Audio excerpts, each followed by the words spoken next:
DZRH, magandang umaga Pilipinas sa DZRH Radio, DZRH TV at DZRH Online.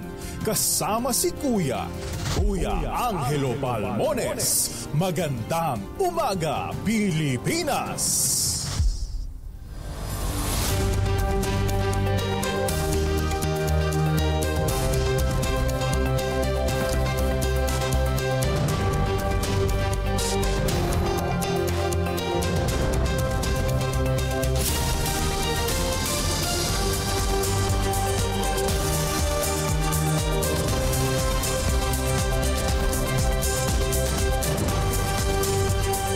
Martes na tayo ngayon, June 11, 2024.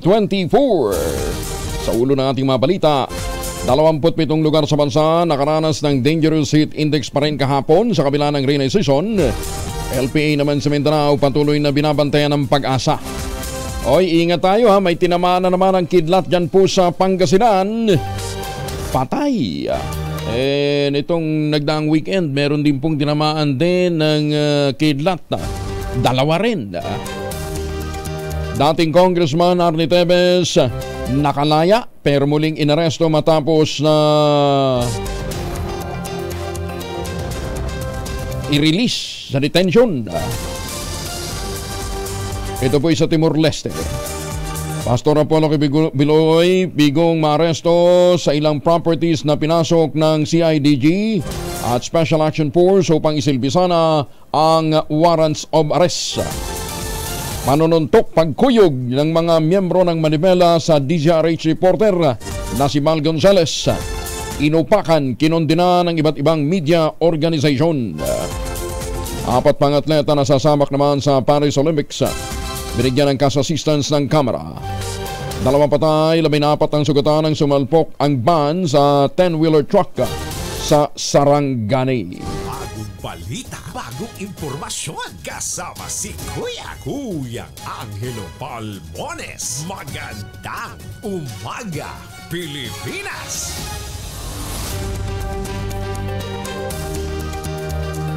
Kasama natin ang buong radyo natin FM nationwide, ang ating Action Radio Station sa Luzon, Visayas at Mindanao. 91.7 BNFM Radio sa Cebu at 94.3 FM sa Jensan. 4,000. 4,000 nang naghihintay na premyo sa ating mahiwagang tunog. Sa detalye ng mga balita, 27 lugar sa bansa nakapagtala pa rin ang Dangerous Heat Index kahapon bagamat panahon na ng tagulan. Ang pinakamataas na heat index ay naitala ng Pag-asa sa 47 degrees Celsius sa Valera Aurora. Kasunod ng 46 degrees Celsius naman naitala ng Birac Catanduanes at Rojas City sa Capiz. Umabot naman ng 45 degrees Celsius pa rin ang damang init na naramdaman sa Sangli Point, Cavite at Catarman, Northern Samar. 44 degrees Celsius naman ang naramdaman sa Dagupan City, Pangasinan. CLSU Campus sa Nueva Ecija. Kasiguran, Aurora, Alabat, Quezon, Daet, Camarines Norte, Legazpi City sa Albay at Dipolog sa Zamboanga del Norte. Nasa 43 degrees Celsius naman ang naranasang heat index sa Ninoy Aquino International Airport. Sa Bacnotan sa La Union, Tuguegarao City, ISU Echage Campus sa Isabela, Infanta, Quezon, San Jose Occidental, Mindoro, Birac, Catanduanes, Masbate City at Siquijor. Samantala, 42 degrees Celsius naman ang naramdaman sa Science City Garden. Dito po ito sa Quezon City.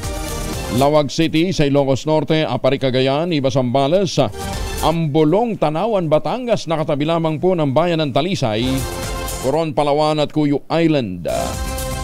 Ayon sa Pag-asa, ang heat index na nasa pagitan ng 42 hanggang 51 degrees Celsius ay may tuturing pa rin nasa danger category. Isang low pressure area naman ang namataan ng Pag-asa sa Mindanao. Ayon kay Veronica Torres ng Pag-asa, ang kumpol ng Coolopan o Cloud Cluster na binabantayan ay nasa silangan ng Mindanao, na-develop na bilang isang low pressure area o sama ng panahon. Huli itong namataan sa layong 135 km silangan ng Butuan City sa Agusan del Norte. Ayon kay Torres, hindi nila inaasahan na magiging bagyo ang naturang LPA sa susunod na 24 hanggang 48 oras. Ganpaman, sinabi ni Torres na ang LPA ay magdadala ng matinding mga pag-ulan sa Visayas at Zamboanga Peninsula, ganyan din sa Northern Mindanao, Dinagat Island, Surigao del Norte, Surigao del Sur at Agusan del Norte. Asahan din ang maulap na papawarin at isolated rain showers at thunderstorms sa Metro Manila at mga kalapit na lalawigan. Patuloy pa rin ang pagbaba ng antas ng tubig sa Angat Dam sa kabila ng malalakas na mga pagulan sa Bulacan. Ayon sa Bulacan Provincial Disaster Risk Reduction and Management Office, bumaba pa sa 178.13 meters ang level ng tubig sa Angat mula sa 178.26 meters nitong nakaraang araw. Dahil dito iniulat ni Lawrence Nipales, Principal Engineer ng National Power Corporation, itinigil muna ang pagbibigay ng Angat ng 200 megawatts hydropower sa Luzon Grid dahil sa mas mababa na sa minimum operating level ang tubig ng dam. Maliban pa rito, ipinahinti rin muna ang irrigation supply sa mga palayan ng Bulacan at ilang bahagi ng Pampanga dahil sa naturang pagsadsad ng antas ng tubig. Kaya patuloy ho nating suportahan yung mga initiative po para maibalik natin, mapasigla ang forest cover dyan po sa Ipo Dam at sa Angat Dam. Kaya nga tuwan-tuwa ho tayo dito sa ginagawa ni Congressman Ador Plato na pangunguna sa pagtatanim ho ng kawayan sa paligid po ng Ipo at ng Angat Dams. 7 minuto na makalipas ang alas 4 ng umaga. Magandang umaga sa mga suki natin dyan po sa Middle East. Ating po mga kababayan dyan po sa Dubai. Siyempre magandang umaga din ho sa mga Pilipino dyan po sa Hong Kong, sa Taipei. Mga mamis, po pwede ho tayong mag-laundry day today ha. Pero bantayan lang ho natin ang biglaang pagulan. Punot no ka ba kapag makapit, madikit at malupit ang mancha? All you need is Pride. Abat may pahirapan ang self kung sa Pride, easy at worry-free naman ang laundry. Sa Triple Stain Away Formula, tanggal ang matitinding mancha based on test sa chocolate, mud, and Sembonmon Cotton. Gawa po ito ng ACS. Magandang umaga, Pilipinas! Pinalaya pero inarestong muli ng Timor-Leste government si dating Negros Oriental Congressman Arnulfo Arnie Teves. Kinumpirma ng Department of Justice ang pangyayari, ngunit nilinaw ni Justice Spokesperson Assistant Secretary Miko Clabano na ang release at re-arrest kay Teves ng Pulisya Nasyonal ng Timor-Leste ay bahagi lamang ng proseso. Ito'y dahil naisumite na ng Department of Justice ang lahat ng requirement na linsunod sa umiirang na batasan na ito ng bansa. Dahil dito balik kustodiya ng Pulisya Nasyonal ng Timor-Leste si Teves para sa patuloy na proseso ng kanyang tuluyang extradition. Samantala sinabi naman ni Clabano na misleading, highly irresponsible at insulto sa Pilipinas sa Timor-Leste ang naging anunsyo ni Attorney Ferdinand Topacio na tuluyan ng malaya si Teves. Bigo namang maaresto ng Davao City Police si Pastor Apollo Kibuloy sa isang compound ng Kingdom of Jesus Christ sa Davao City. Sabi sa DCRH at sa radyo natin ni Police Major Catherine De La Rey, Public Information Officer ng DCPO, pinasok ng kapulisan ang ilang mga property ng Kingdom of Jesus Christ para magsilbi ng arrest warrant kay Kibuloy at 5 iba pa.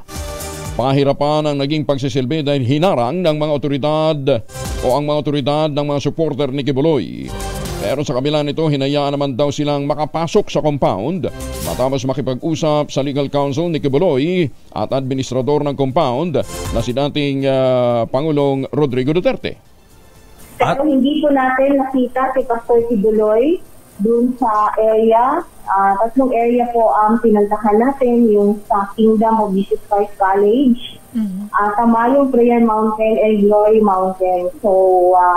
Subalit, naging peaceful naman po ang sinagawang pag-serve ng warrant of arrest day.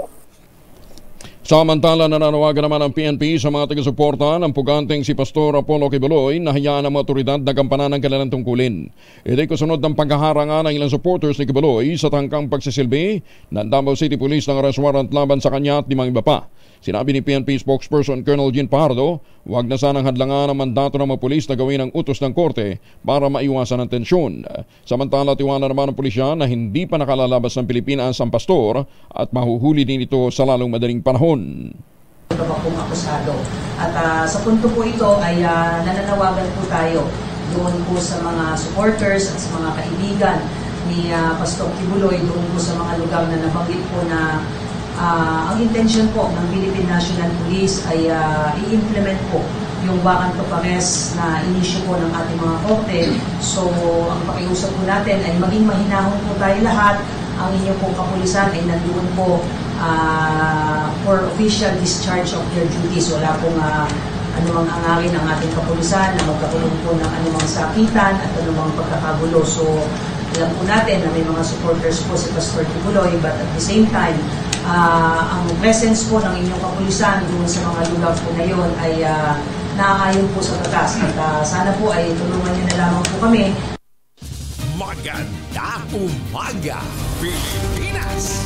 Inundina ng Presidential Task Force on Media Security ang manoy pananakit ng ilang miyembro ng Manibela kay Val Gonzales, ang ating reporter dyan po sa Quezon City.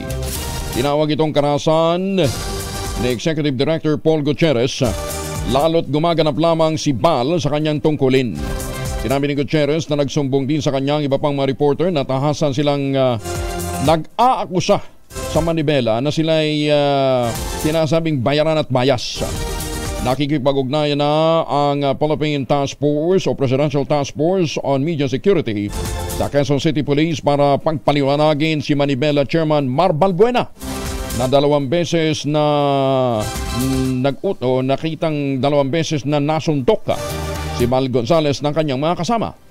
On our part naman po, ikinontak po natin ang ating kaibigan, si Quezon City Police Director Red Maranan, Police Brigadier General Red Maranan. Ang sabi ko po sa kanya, kung po pwede, ay patawag din po natin ito pong presidente po ng Manibela. No, kapagkat cargo po niya yung ginagawang aksyon ng kanya pong mga kasamahan at saka po kanyang mga miyembro. Handa naman ang Philippine National Police sa tulungan si Val Gonzales sakaling tuluyan itong magreklamo laban sa grupong Manibela. Pahayag ito ni PNP spokesperson Colonel Jean Pajardo kasunod ng nangyaring pananakit. Inumbagan itong si Val Gonzales habang nagko-cover lamang sa transport strike na lunsad ng grupo sa Quezon City. Umapila din si Pajardo sa mga nagkikilos protesta, huwag mananakit, lalong-lalo na sa mga tauhan ng media. Cover po yun at hindi dahil bias po sila, dahil parte po yun ang kanilang trabaho. Sana po ay huwag saktan yung mga kaibigan po nating mga mamamahayag. At kung mayroon pong intention po si Ginoong Val po na magsampa po ng kaso ay tutulungan po natin at bibigay po natin yung assistance na kailangan po niya. Sana na-identify po niya yung nanakit po sa kanya at tutulungan po natin siya makapagsampa ng kaso kung gustuhin po niya. Natukoy na ng Land Transportation Franchising and Regulatory Board ang mga nanuntok kay Val Gonzales makarang mag-cover ito sa kilos protesta ng grupong Manibela kahapon. Sa panayam ng DCRH at radyo natin, sinabi ni LTFRB Chair Assistant Secretary Chopilo Guadis, nakakuha na sila ng mga litrato ng mga nanakit kay Val. Sa ngayon ay nakikipagtulungan na sila sa pulisya upang makuhang pangalan at iba pang may impormasyon ng mga ito sakaling maghain ng reklamo si Val Gonzales. Binigyan din naman ni Guadis na kinukundin nila ang naging pag-atake kay Val, pagkuyog kay Val, at handa silang makipagtulungan sa kanya para sa paghahain ng reklamo. So may mga reports na rin po sa akin ng pangyayaring yun, and na-identify na po namin kung sino yung mga gumawa. And I assure you, hindi lahat po ng mga gumawa nun are operators and drivers of jeepneys po. Okay. So we will take the initial action po to file the case dahil na-identify naman po namin kung sino yung mga gumawa. Nakuha namin yung picture ho ng mga gumawa noon. So we're now comparing this with the profiles nila sa police for the eventual filing of the cases against them. And we would like to coordinate po yung sa reporter po ninyo para matulungan po namin. Samantala, nagbigay ng cash assistance ang tanggapan ni Speaker Ferdinand Martin Romualdez sa 4 na atleta ang kakatawan sa bansa sa paparating na Paris Olympics. Bilang kinatawan ni Speaker Romualdez, sinabot ni Deputy Speaker at Antipolo First District Representative Roberto Puno ang cash assistance sa 4 na manlalaro sa isang simpleng seremonya sa Kamara de Representantes. Si Puno ang kasalukuyang Pangulo ng Association of Boxing Alliances in the Philippines o AMAPA, ang governing body ng amateur boxing sa bansa. Ang nabigyan ng cash assistance ay ang mga boxer na sina Nesty Petesio, Hergy Bacyadan at Ira Villegas, din yan ang fencer na si Samantha Kyle Lim Katantan. Sila ay sinamahan ni Marcos Manalo, Executive Director ng ABAP. Noong May 30, nagbigay din ng cash assistance ang Office of the Speaker sa mga gymnast na sina Levi Jung Rui Bibar at Carlos Edriel Yulo.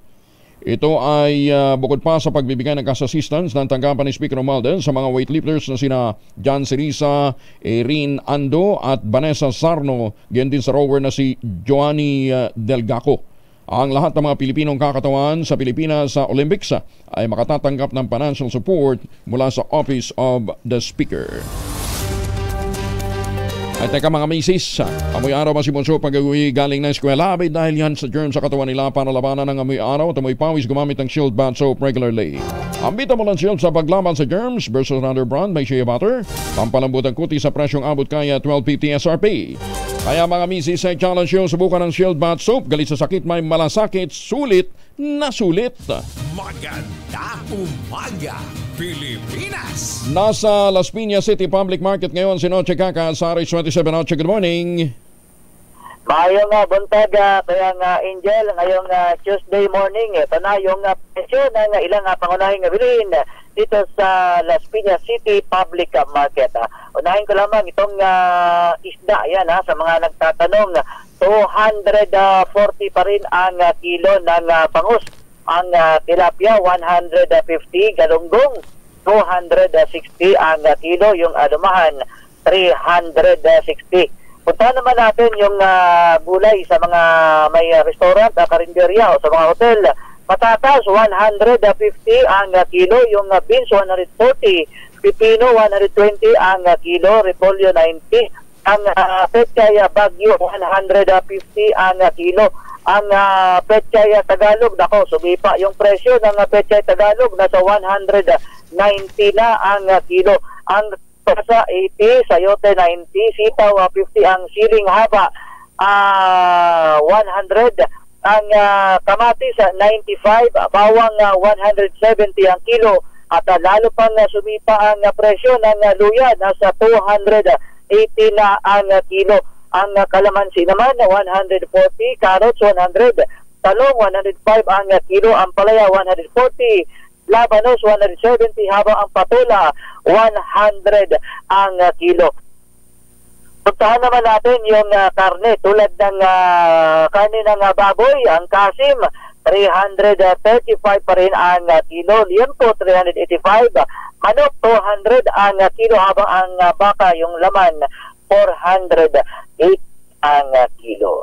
So yun ang presyo ng ilang basic needs ngayong Tuesday morning dito sa Las Piñas City Public Market. Mula sa na sa Pilipinas, DCRA. Ako si Noche tuloy sa pagbabalita, tuloy-tuloy sa serbisyo.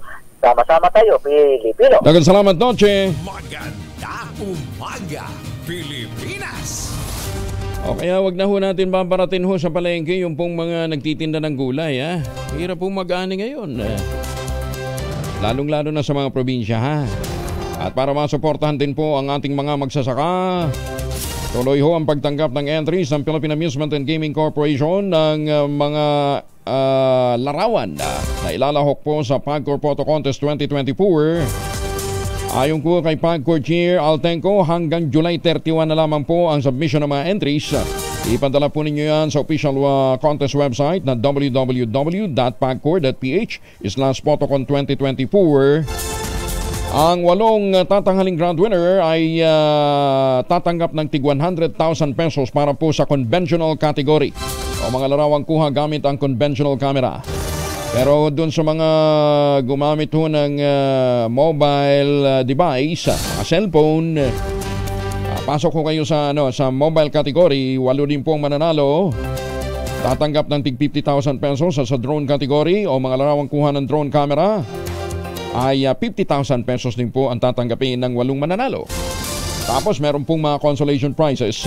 Kaya ayon po kay PAGCOR Chair Altenco, ang premyo para po sa taunang patimpalak ngayong taon ay 2.23 million pesos na. Tumaas din po ng 32% 2.7% ang mga nagpadala ng entries kung ikukumpara noong 2023. Ang tema nga po ng taunang photo contest na ito ngayong taon ay Harvest Time bilang tribute sa pagsisikap ng ating mga magsasaka, mga mangingisda at iba pang mga lokal na producer ng pagkain para sa ating food security. Kilalanin natin ang atin pong mga magsasaka. Alas 4:20, pinangunahan naman ni Speaker Ferdinand Martin Romualdez ang pamimigay ng 17 solar pumps na makatutulong sa daang mga magsasaka para mapatubigan ang kanilang mga taniman sa Isabela, isa sa pangunahing probinsyang producer ng bigas at mais sa bansa. Ginawa ni Speaker Romualdez ang distribusyon bago ito kasama ang mga opisyal ng National Irrigation Administration at mga lokal na pamahalaan ng Isabela sa pangunguna ni Governor Rodito Albano na sumama kay Pangulong Bongbong Marcos para sa inaugurasyon ng isang malaking solar pump project sa kaparehong lugar. Iginit ng leader ng Kamara ang kahalagahan ng irigasyon sa pagtatanim ng palay, mais at iba pang produktong agrikultural, hindi lamang sa Isabela kundi sa iba pang bahagi ng bansa. Sa pamamagitan ng mga solar pumps, sinabi ni Speaker Romualdez na makapagtatanim ang mga magsasaka kahit na merong kakulangan ng tubig ulan. Ang solar pumps ay bahagi ng proyekto naman ng National Irrigation Administration ayon po kay ni Administrator Eddie Guillen. Naglalayong maparami ang mga lupang nadadaluyan ng tubig irigasyon upang maabot ang pangarap ng Pangulong Marcos na maparami ang produksyon ng bigas at iba pang produktong agrikultural sa bansa. Kung dodoblean niya ang ani ng mga magsasaka, sabi po ni Speaker Romualdez, mas mabilis na maabot ang food sufficiency and security sa bansa. Maganda umaga, Pilipinas! Oras muna, 22 makalipas ang alas 4.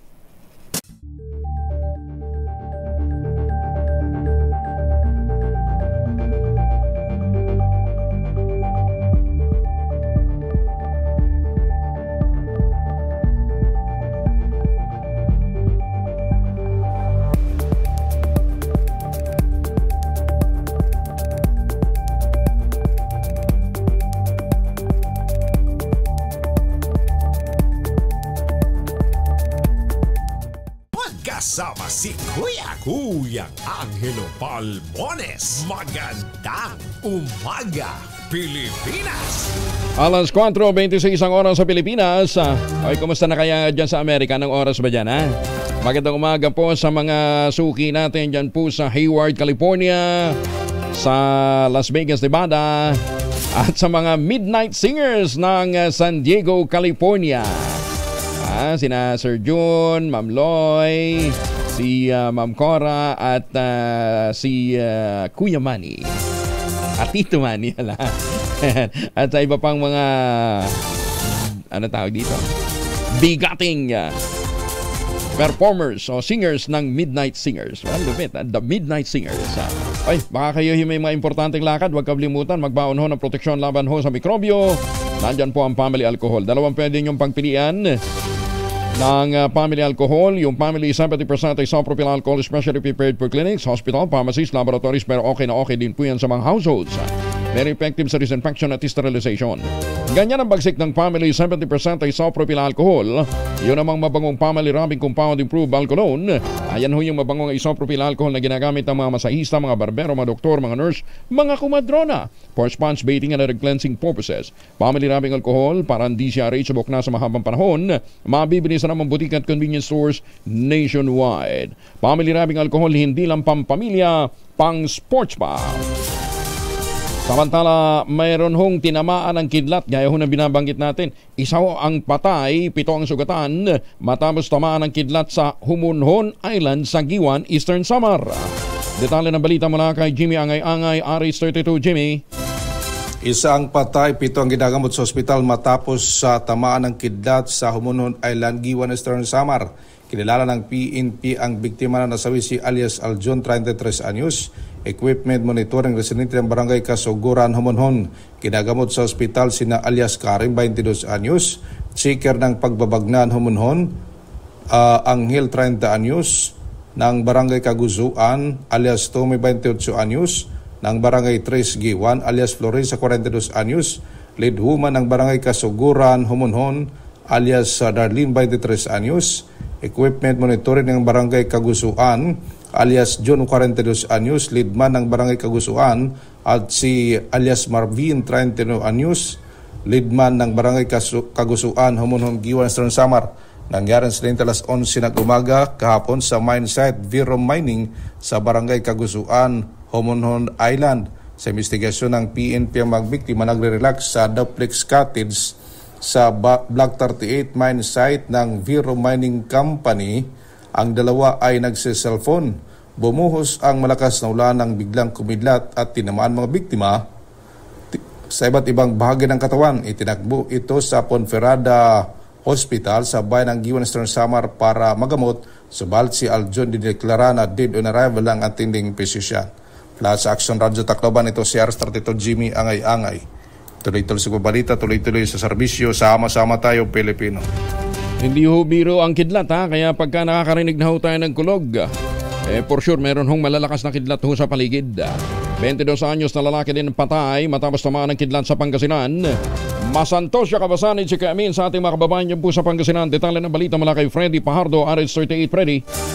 Nasawi ang 22 anyos na binata na si Ronald Milamina matapos siyang tamaan ng kidlat sa barangay Sampaloc, Bolinao, Pangasinan. Sa ulat ni Bolinao Chief of Police Lieutenant Colonel Radino Bili, lumabas ang biktima ng bahay para bumili sana ng sigarilyo sa malapit na sari-sari store, pero habang naglalakad sa gilid ng bukid, biglang bumuhos ang malakas na ulan at sinabayan pa ng kulog at kidlat. Nahagip ang biktima ng matalim na kidlat na sinubukan pa ng ilang residente sa lugar na dalhin nito sa Bolinao Community Hospital, subalit idineklarang dead on arrival na ng attending physician. Ayon sa mga investigador, tagas-walang biktima na nagtungo lamang sa Bolinao upang dalawin ang kanyang pamangkin na hindi akalain na yun pala ang huli na nilang pagkikitang magtsuhin. Paalala ng mga otoridad, iwasang manatili sa labas ng bahay, lalo na sa bukid tuwing kumikidlat. Lumayo rin sa mga puno at kung may malapit na bahay, gusali o istruktura, dito agad magkubli upang disgrasya ay maiwasan.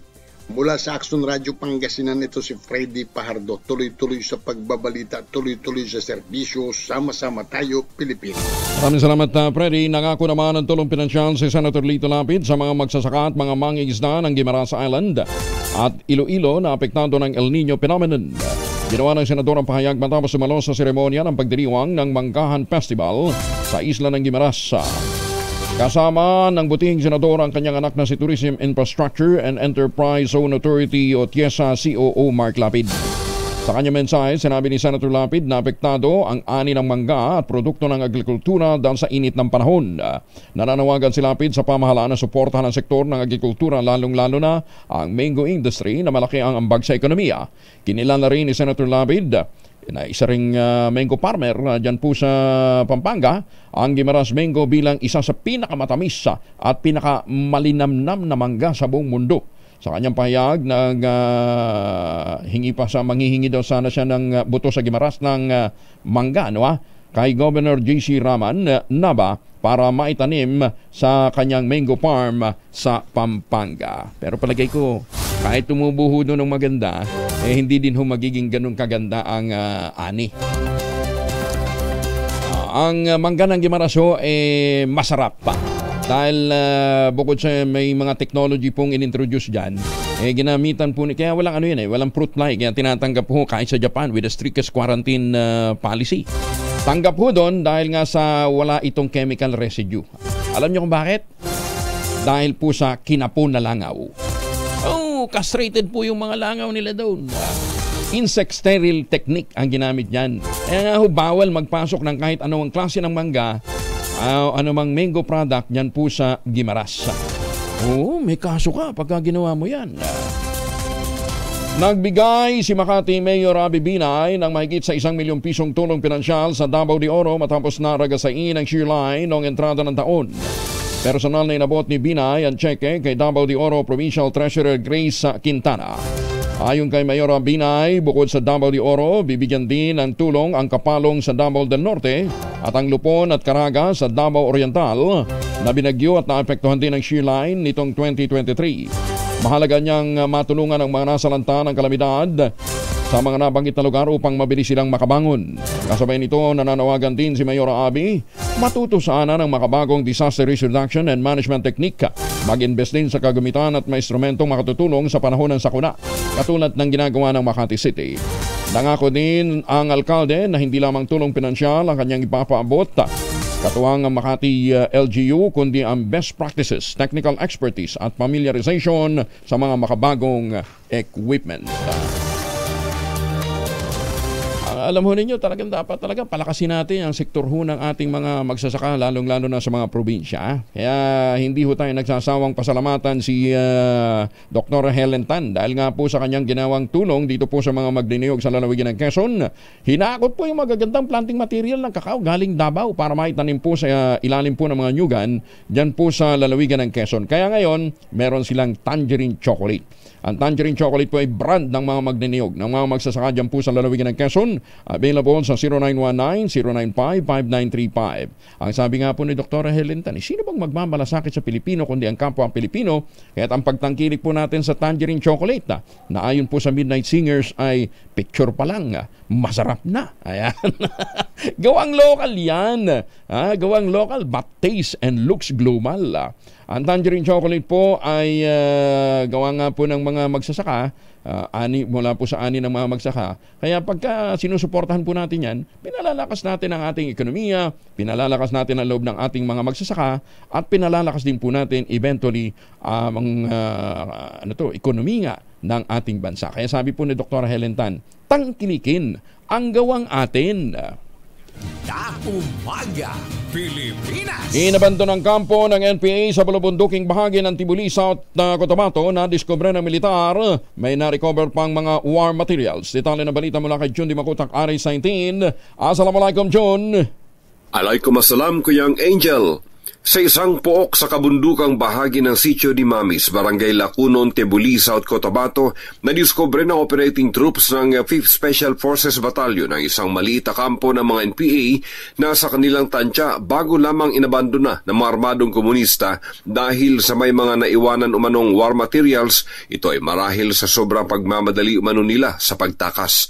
Ayon sa Westmincom Information Office, target ng mga sundalo sa isinagawang combat clearing operation ang isang nagngangalang Makmak na kabilang umano sa kilusang komunista na wanted sa batas na siya rin naging target ng series of operations ng 1st Mechanized Brigade. Na-recover sa nasabing kampo ang isang M16 rifle, isang magazine, isang firing pin, isang trigger mechanism, 3 cellphones, 2 jungle hammocks, 3 ponchos, isang bandolier, medical paraphernalias at binocular. Hanggang sa binabalita nito, ang patuloy ang pagkalat ng pwersa ng militar sa nasabing kabundukan upang masilo ang tumatakas na si Makmak. Pinapurihan naman ni Westmincom Commander Lieutenant General Gonzales ang tropang involved sa nasabing operations kontra NPA sa kanilang AOR. Mula sa kaunahan sa Pilipinas, DZRH, ako si RH19, Jun Di Makutak. Tuloy-tuloy sa pagbabalita, tuloy-tuloy na serbisyo, sama-sama tayo Pilipino. Sokran, John. Magandang umaga, Pilipinas. Si Attorney Ariel Linton ng Lawyers for Commuter Safety and Protection, kasama na ho natin, kaugnay po ng kaso ng ating kasamang si Bal Gonzales, ang ating RH5. Bal, good morning, Bal. Good morning, Bay Angel. Oo. Iniinda mo pa ba yung sakit ng pagkakaumbag sa iyo kahapon? Actually, Kuya Angel, yung sakit na alam mo yun, dahil marami silang nakapalibot sa atin. Yung bang bibigwasan mo ng palihim, ganun yung pakiramdam ko. Kaya hindi naman siya masyadong masakit, Kuya Angel. Pero yung suntok talaga, hindi sila makakasuntok dahil marami sila. Hindi mo maiuumang yung kamay mo. So, yun naman ay hindi masyadong masakit, Kuya Angel. Although, nangyari ito habang nagko-cover ka, kaya't may video na talagang inuumbagan ka, no? Pit doon, Kuya Angel, dahil Bal? Oo. Angel. Yun yung malupit doon, Kuya Angel, dahil carically habang ginawa sa akin yan, Kuya Angel. Oo. Okay. Kasama na natin ngayon si Attorney Ariel Linton Bal, ng Lawyers for Commuter Safety and Protection. Alam mo naman si kaibigan mo ito, At kakampi ito hindi lamang ho ng mga operator, nasa transport system, kundi pati na ang mga mamamahayag. Attorney, magandang umaga po sa inyo. Magandang umaga umaga, Kong Angel. Magandang umaga sa iyo, kasamang Bal, at lahat ng ating mga taga-subaybay. Oo, natanggap na rin ho namin yung kalatas na maging ang Lawyers for Commuter Safety and Protection ay kinukondina itong ginawa ng grupo ng Manibela. No? Anong po pwedeng maging action dito ng LCSP, Attorney? Well, handa po kaming magbigay ng tulong legal kay Bal, no? Dahil ito pong ginawa ng ilang kasapi ng Manibela, talagang kinakailangan kontinuhin natin ito dahil pinaglalaban daw nila ang karapatan ng mga... Oo. Attorney? Ay, bigla na putol. Pakristabis. Bal, ikaw nga magkwento, ano bang nire-report mo? Ang na-monitor kasi namin, nagbibigay ka lang ng situationer na matraffic na dun sa lugar. Yes, ma'am. Ay, naku, naputol din si Bal, ano ha? Ba't biglang nagloko yung ating mga linya? No, babalikan natin ho ang ating mga kasamang sina Bal Gonzales at Attorney Inton. Sabay bumigay yung linya natin, ano ha? Anyway, sa iba pang mga balita, 2 drug personalities na kumpiskahan ng iligal na droga sa lalawigan ng Kalinga. Detalye ng balita mula kay Romy Gonzales sa RH42 na imbang nabigat Romy. Magkaiwalay na natiklon 2 drug personalities matapos madiskubre ng mga otoridad ang iligal na droga sa kanilang tinitiran sa Tabuksit at Pinukpok, Kalinga. Naglunsad ng magkaiwalay na anti-drug operation ang Kalinga PNP at sa unang operasyon nagtungo ang mga anti-narcotics operatives sa Purok 5, Bulanao, Tabuk City at ipinatupad ang search warrant sa tinitiran ng 35 anyos na suspect at sa paggalughog ng mga otoridad na diskubre ang 14 na piraso ng sachet na may lamang sabu na tinatay nagkakalaga ng 40,000 piso at mga drug paraphernalia.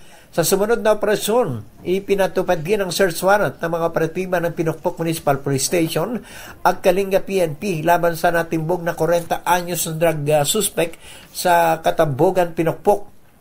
Nakumpiskang 6 na gramo ng shabu na nagkakalaga ng 43,000 piso, drug paraphernalia at bala. Sasampa ng 2 suspect ang kaukulang kaso dahil sa mga kontrabando na nakumpiska sa kanilang tinitiran. Para sa kauna-unan sa Pilipinas DZRH, ito si Romy Gonzales, tuloy-tuloy sa magbabalita, tuloy-tuloy sa serbisyo, sama-sama tayo Pilipino. Nakabalik na, maraming salamat Romy. Nakabalik na si Bal at saka si Attorney Inton. Bal, nagre-report ka at ang binibigay mo lang naman ulat ay situationer na nagdudulot na ito ng traffic. Correct, Kuya Angel. Yun yung takbo ng aking kwento dahil yung oras na yon around before 10 in the morning, ano yun puno yung daan. Siyempre mga galing ng elliptical, galing ng Commonwealth Avenue, yun yung pangunahing daan nila paglabas ng EDSA. Mahigit 30 minuto lang nakaharang doon. Talagang literal na nakaharang dahil may bisikleta hindi makakadaan. Dahil walang makadaan na sasakyan. Doon mismo sa daan na yon sa South ay East Avenue, papunta rito sa may Timog EDSA. Wala naman silang paalam, di ba, na haharangan nila na ganun yung daan? Hindi ko alam kung nakakuha sila ng permit, Kuya Angel, dahil usually yan kinukuhanan naman ng permit sa local government units. Okay, kahit na may permit, wala pa rin silang karapatan na i-block yung daan at hadlangan ang pagdaan ng mga motorista. Blinak talaga nila literal, Kuya Angel, dahil lahat naman ng mga nagko-cover na mga media na nandun, patid naman yung insidente na hinarang talaga nila yung lugar na yun at walang makadaang sasakyan. Okay, so factual lang ang ibinigay mong impormasyon. Attorney Inton, pwede ba yun? Pwede bang harangan ang buong daan at talagang i-block ang pagdaan ng mga motorista? Well, hindi po pwede yun at hindi naman magbibigay ang isang local government ng permit sa isang pagkilos na makaka-apekto ng matindi sa trapiko. Oo. Ibalik ko nga lang, bago tayo naputol, yung pagkondena namin dito sa ginawa ng ilang member ng Manibela, no, handa kaming tumulong kay Bal sa mga legal action sa balak niya, no? At sana nga ay ituloy yan ni Val kasi sumobra na no? Sumobra na itong ilang members ng ilang kasapi naman ni Bella na sinasabi nila, pinaglalaban nila yung mga karapatan ng mga driver, mga operator. Abay, paano yung karapatan naman ng mga katulad ng mga reporter na katulad nila karapatan naman nilang ihayag. No? Malayang pagpapahayag ng ano ginagawa, kaya ano nangyayari ng panahon na yun. Opo. No? Hindi, at saka attorney, may karapatan ding na na sasagasaan para doon sa mga motorista na gustong bumiyahe ng malaya, na gustong makadaan dahil sila magtatrabaho din. Bakit mo naman? Gusto nilang proteksyonan yung kanilang hanap buhay. Paano hanap buhay ng mga naperwisyo nila? Di ho ba?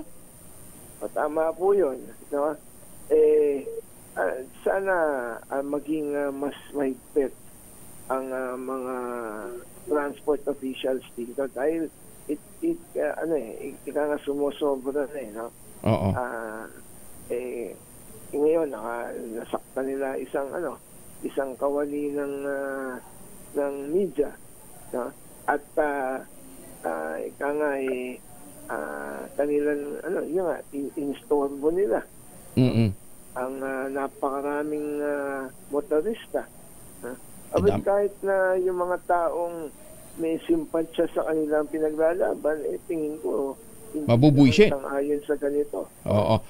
Bal, ang binabanggit mo, hindi itong unang pagkakataon. Meron na rin silang inumbagan na iba pang mga reporter? Bal? Actually, nung nakaraang pagkilos nila, Kuya Angel, sa harapan ko mismo nangyari, yung pambubuli at verbal na harassment na ginawa nila, doon sa isang kasamahan natin na nasa kabilang impilan. Talagang mga invectives, mga kung ano-anong itinawag, bias, bayaran, ganyan yung litanya nila, Kuya Angel, na kung hindi makapagtitimpi dahil tao lang naman, talagang mauuwi sa away, Kuya Angel. Oo.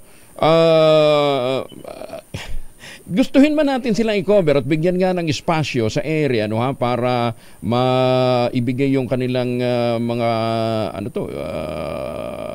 gustong iparating sa publiko, Pero kung ganito mismo mga kagawad na media sinasaktan, talagang hindi na yata mapapalagtas.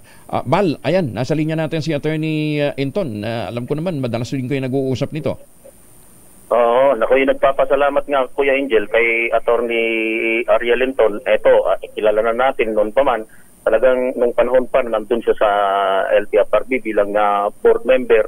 Talagang yung kapakanan nito, yung mananakay at yung public transport, at talagang hindi niya pababayaan yung sektor na ito, isa dun sa kanyang forte, isa sa kanyang mahal, isa sa kanyang passion, ang pagtulong dun sa mga nasa sektor ng transportasyon, lalo na yung mga naapi. Kaya ako'y nagpapasalamat kay Attorney Ariel Inton dun sa kanyang naging pahayag, dun sa kanilang statement na pagkuntina dun sa nangyari sa ating kapon, Kuya Angel. Basta iingat ka lagi, Bala. Attorney, thank you again, and sana nga po. Sana nga po, pati hindi lang siguro si Bal, kundi pati yung iba pang mga kagawad ng media na inaabuso nitong grupong Manibela, magkaroon din po ng espasyo doon sa tulong na legal assistance na po pwede hong ibigay ng Lawyers for Commuter Safety and Protection, Attorney. Apo, makakaasa po kayo. Thank you, Attorney. Maraming salamat po. Si Attorney Ariel Inton ng Lawyers for Commuter Safety and Protection. Again, nagpapasalamat po tayo sa lahat ng mga nagpaabot ng kanilang pagsuporta kay Bal at sa tulong o mga legal assistance na gusto nilang iparating kay Bal Gonzales. Sa ating pagbabalik, pag-uusapan natin bigas. Maganda umaga, Pilipinas! Oras muna, 48 makalipas ang alas 4. Umaga, Pilipinas! 52 makalipas sa alas 4 ng umaga. Kasama na natin si Ginoong Rosendo So ng Grupong Sinag. Kasendo, magandang umaga po sa inyo. Angel, magandang umaga. Ang sabi ho ng National Economic and Development Authority, sabi po ng sekretary nila na si ano ang pangalan ng sekretary ng NEDA? Hindi naman kasi, wala naman kasi ginagawa masyado to kaya hindi matanda. Balisacan. Ang sabi ho ni Secretary Balisacan, nakonsulta naman daw po kayo, nagkaroon ng malawakang consultation bago ho siya nagrekomenda na maibaba ang taripa sa imported na bigas. Nakasama ho ba kayo sa nakausap? Kasendo? Kung makita natin yung statement, sinasabi na may consultation nung nag-start daw ng March 2023. Okay. Last year pa. Pagtitingin natin yung 2023 na mga consultation, yun yung may EO kasi dati ay Presidente Duterte na yung rice, yung non-ASEAN. Yung non-ASEAN from 50% pababa ng 35%. Okay. So yung countries kasi India, Pakistan, China, binaba nila doon tarif ng pababa from 50 to 35. 50 to 35. Okay. Mga karne ng baboy, karne ng MBM, no? So ang nangyari noon is hindi yung ASEAN na sinasabi ngayon, no? So ang nangyari from EO 135 naging EO 10, no? From EO 10 naman, no? From EO 10 no? EX10 para maging 2024 nag-issue ng EO 50 executive order ang noong December 2023. Baka nakalimutan niya Medyo matanda na kasi. kaya nagulat kami. Bakit may consultation? Pero talaga yun, no? So may consultation, Kasendo, pero iba. Ibang bagay yung pinag-usapan. Walang kinalaman itong pagbabawas ng para maibaba ang taripa ng 15%. Ibang-iba yun. Yes, Kasi ang sinasabi nyo nga... And kung titingnan mo sa statement niya, dun sa statement na nilabas niya sa NEDA mismo, nung 3 months ago daw, nag-contact ang PSA ng parang survey, di ba? Nagsasurvey ang PSA. Ang PSA historically. So yung last 3 months daw, nag-surge ang presyo niya. Nag-surge ang presyo ng bigas? Last 3 months lang. So March, April, May siguro. Kasi yun siguro ang story. So dapat after yung survey ng PSA, nagkaroon sana ng consultation. Bakit tumaas yung presyo, di ba? So dapat 2024 may consultation ulit yun sa mga stakeholder, tapos dumaan ulit sa Tariff Commission bago pwedeng i-present doon sa NEDA kay Presidente. So walang nangyari na consultation. Teka, may request ba sa May request ba sa Tariff Commission na mag-adjust? Wala Wala rin. Makita mo sa record ng Tariff Commission, wala So saan ang galing yung move to reduce kung wala namang recommendation wala naman palang request sa Tariff Commission? Yun ang sinasabi natin, no? Wala talaga siyang dinaanan ng proseso. Bakit ipababa yung sa katotohanan kasi kaya kinausap natin si Secretary Recto, si Secretary Kiko Laurel para ma-explain sa kanila kasi nag-explain pa lang kami, naglabas na siya ng recommendation, nag-combine dun sa NEDA, di ba? Hindi, tsaka ang pinapaliwanag nga ninyo na kahit pababaan natin ang taripa nitong imported na bigas, kung 5% broken naman yan, pagdating sa merkado, hindi rin yan magiging 29 pesos, malayong malayo dahil ang landed cost is 42 hanggang 45. So, kayo mismo ang nagsasabi, kayo mismo... Oh, may markup pa. Kaya, aabot ng almost 51, 52, di ba? Yun ang sinasabi natin. So yung 29 pesos, magkaano ka? Advertise ka ng almost 22 pesos. So yun ang sinasabi. Oo. Anyway. Yung announce yan na 29 pesos, wala talaga. Maski mag-import tayo, hindi kaya yung presyo yan, no? Dapat ang presyo niyan is nasa $320 per metric ton. Yung dagdigang sa $600 diba? Malabo talaga so anyway, may maipapaila kayong posisyon, di ba? Tawag dito. Mukhang ang Federation of Free Farmers katulad din ho ng inyong posisyon at sila magpapile na ng reklamo laban nga po sa kay Secretary Balisacan at doon sa mga iba pang nagpasya ng walang konsultasyon. In the meantime, Kasendo, maraming salamat for joining us. Magandang umaga po. Thank you. Thank you, Kyle. Ayan, maraming salamat. Si Ginoong Rosendo So ng grupong Sinag. Alam mo ninyo, kuminsan talaga hindi natin maintindihan. Parang sinabi ni Senator Coco Pimentel, hindi uubra yung naging move ng Executive Secretary. Kaibigan naman natin si Secretary Lucas Bersamin, pero mukhang mali eh. Kinakailangan pala ng batas bago mo i-compel ang ating pong mga kababayan na memorize ng panibagong pledge, tsaka i-compel yung pagpapakanta o pagpapatugtog nung pong pag-asahim, bagong bansahim. Mukhang hindi nga yata nagkaroon din ng konsultasyon dyan. Maganda umaga, Pilipinas! Ay, sus, buti na lang magandang ating gising. Kinakailangan talaga maganda lagi ang ating gising para tayo po ay may magandang pagharap sa bukas. Ayan, Ano nga pong makatutulong para tayo ay magandang magandang gising? Yan po ang Ultabayo, ang kauna-unahang postbiotic food supplement na rekomendado ho ng mga doktor at rehistrado sa Food and Drug Administration. Ang Ultabayo po ay nagtataglay ng postbiotic na dumaan ho sa pag-aaral ng mga Hapon sa clinical trial at doon napatunayan na pagpasok pala niyan sa ating sistema, ina-activate po yung plasmacytoid dendritic cell.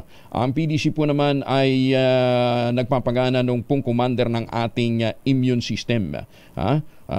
PDC, yan, plasmacytoid dendritic cell. Pagka gumana yung PDC, hindi lang na itataboy ang mga toxin sa ating katawan, kundi pinalalakas din po ang ating immune system. Kaya nagkakaroon tayo ng magandang tulog para magkaroon ng masapat na lakas sa kinabukasan. Ang magandang balita pa, ang Ultabayo ay available na po sa Lazada at Shopee. Siguraduhin lamang po ninyong galing ito sa Theoxis Health Ventures. Available din po ito sa Mercury, sa Pasmed at sa iba pang Amesco Drug, Pasmed, John's Pharmacy at Curamed. Kung meron pa ho kayong mga tanungan, makipag-ugnayan po sa 0917-110-6580. Ulitin natin 0917-110-6580. May mga medical experts pong nakaantabay dyan para sumagot sa inyo pong mga tanong. Ayan. At ang kagandahan, halal certified po ang Ultabayo. Maganda umaga, Pilipinas! DZRH 85th Anniversary Countdown. Narinig mo na ba ang malaking balita na muling uukit sa kasaysayan ng Tinig Asul, Pula at Dilaw? Dahil malapit na ang engrandeng pagdiriwang ng kauna-unahang radyo sa Pilipinas. Sa panibagong yugto ng ating himpilan, sama-sama nating balikan ang makasaysayang legasiya ng DZRH sa puso ng bawat pamilyang Pilipino. 35 days na lamang, 35 days na lamang at muli tayong magsasama-sama sa 85. Tama ba bilang ko, partner? O 34? 34. Sumobra na naman. Ulitin natin, 34 days na lamang at muli tayong magsasama-sama sa 85. Sa isang adikain, sa isang tungkulin, sama-sama tayo Pilipino. Para sa DZRH, ako po si Angelo Palmones. Una sa Pilipinas, una sa Pilipino.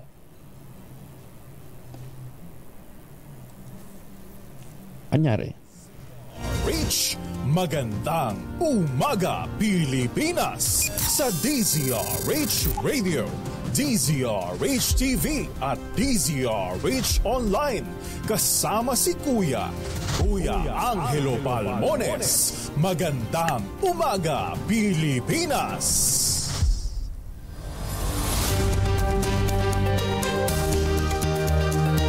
3 minuto na makalipas po ang alas 4 ng umaga. Alas 5 na po ng umaga. Sinuspende ni Senator Chis Escudero ang konstruksyon ng bagong gusali ng Senado sa Taguig City para reviewin ang lumolobong pondo para dito. Ayon kay Senador Escudero, hindi muna matutuloy ang planong paglilipat ng mga empleyado sa bagong building hanggang sa susunod na taon. Nagulantangan niya kasi siya nang sumipa na sa 23 billion pesos ang kakailanganing pondo para sa naturang proyekto na ang orihinal ay 8.9 billion pesos lamang.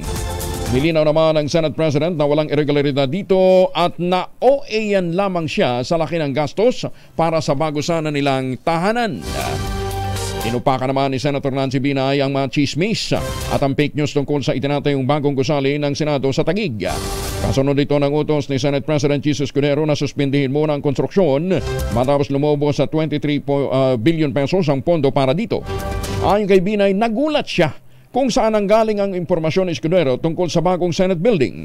Naliwanagan sana niya si Escudero kung una pa lamang naglaan ito ng oras para magtanong at alamin ang construction developments. Sinabi ng senadora na nakapagbigay rin sana ang Senate President ng kanyang mga inputs at mga suggestions kung paano makatitipid at hindi maantala ang paglilipat ng mga empleyado sa bagong gusali. Bilang chair noon ng Committee on Accounts, sinabi ni Binay na nagpadala pa siya ng imbitasyon sa lahat ng mga senador para sa ocular inspection at one-on-one briefings tungkol sa progreso, estado, timeline at iba pang usapin kaugnay ng new Senate building. Pinabulaanan din ng senadora na limitado o walang sapat na parking area ang gusali dahil meron itong 3-level basement parking. Hay, ang politika nga naman. Alamin muna natin ang magiging lagay ng panahon mula kay Rhea Torres ng Pag-asa. Rhea, good morning. Yes po, good morning po sa inyo. Good morning po sa ating mga tagapakinig. Sa kasalukuyan po ay may binabantayan tayong low pressure area na nasa loob ng ating Philippine Area of Responsibility.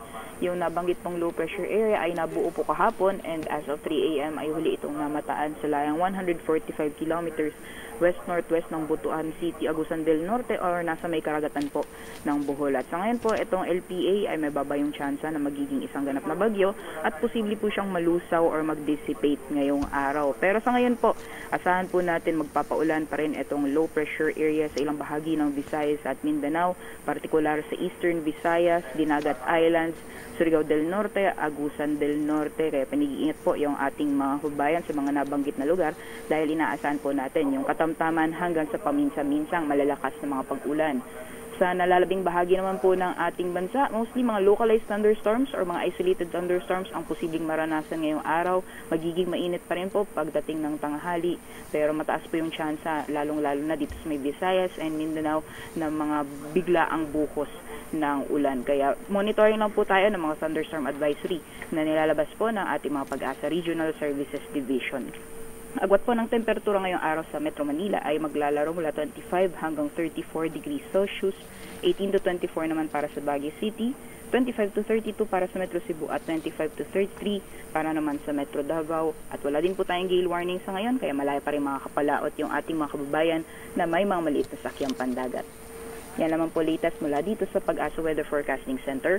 Rhea Torres po, magandang umaga. Walang gale warning? Wala po kayo.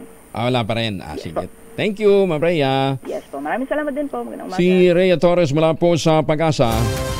At lahat ng mga may lakad, huwag kalimutan magpaunho ng proteksyon laban po sa mikrobyo. Nandyan po ang family alcohol na may 2 formulation. Yung family 70% isopropyl alcohol, especially prepared for clinics, hospital, pharmacies, laboratories. Pero okay na okay din po sa household sa inyong mga emergency kit. Very effective yan sa disinfection at sterilization. Ganyan ang bagsik ng family 70% isopropyl alcohol. Maghapon man natin gamitin, no problem. Hindi po manunoy ang ating mga kamay dahil meron po itong moisturizer. Yun ang mga mabangong family rubbing compound improve alcoholone.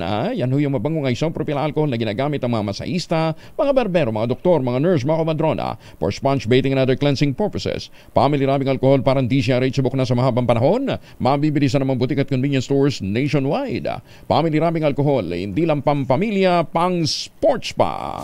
Maganda umaga, Pilipinas! Rider na sinita, nakumpiska ng illegal drugs at patalim sa Bagak Bataan. Detalye ng balita mula kay Danny Kumilang. RH sa Bandani.